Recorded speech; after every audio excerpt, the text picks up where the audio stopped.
Land titling యాక్ట్తో YCP పతనం ప్రారంభమైందని BJP పశ్చిమ నియోజకవర్గ అభ్యర్థి సుజనా చౌదరి పేర్కొన్నారు. సెంటు పట్టాల పేరుతో విజయవాడ మేయర్ ప్రజలను మోసం చేశారని, కేవలం పట్టాలు ఇచ్చి ఇళ్ల స్థలం ఇవ్వకుండా చేతులు దులుపుకున్నారని అన్నారు. అధికారంలోకి వచ్చిన ఈ అంశంపై విచారణ చేయిస్తామని స్పష్టం చేశారు.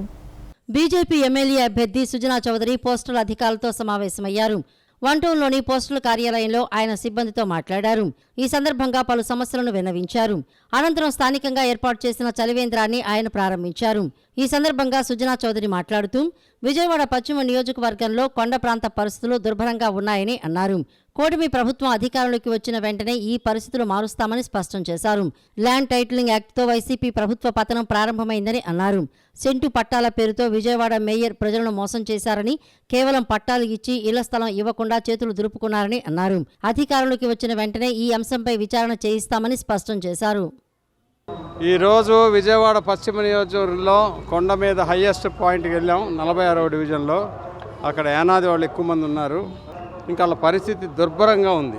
ఈరోజు చెప్పేది అదే, కానీ వాటన్నిటికీ కూడా పరిష్కార మార్గం ఉన్నది. డెఫినెట్గా నరేంద్ర మోడీ గారి నాయకత్వంలో, ఇక్కడ చంద్రబాబు గారి నాయకత్వంలో, పవన్ కళ్యాణ్ గారి సపోర్ట్తో వీళ్ళందరికీ కూడా మంచి జీవితాలు ఇచ్చే విధంగా ఎమ్మెల్యేగా గెలిచినాక పనిచేస్తా అని చెప్పి అందరూ కూడా చెప్పడం జరిగింది. ఇప్పుడు స్వర్ణకారులు చలివేంద్రం పెట్టారు, మంచి కార్యక్రమం. స్వర్ణకారుల అసోసియేషన్ అది కూడా చలివేంద్రం ఓపెన్ చేసి 10 మందికి ప్రజాసేవలో ఉన్న వాళ్ళందరినీ కూడా గౌరవిస్తున్నాం. వైసీపీ దొంగ కరెక్ట్గా దొరికిపోయారు.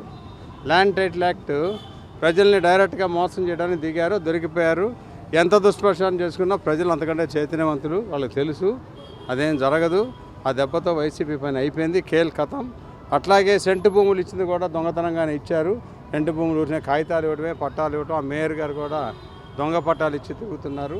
అవంతా కూడా ప్రజలు తెలుసుకున్నారు. కాబట్టి ఇదంతా కూడా మే 13న వాళ్ళ హక్కుని ఉపయోగించుకొని వాళ్ళ డెసిషన్ తీర్చు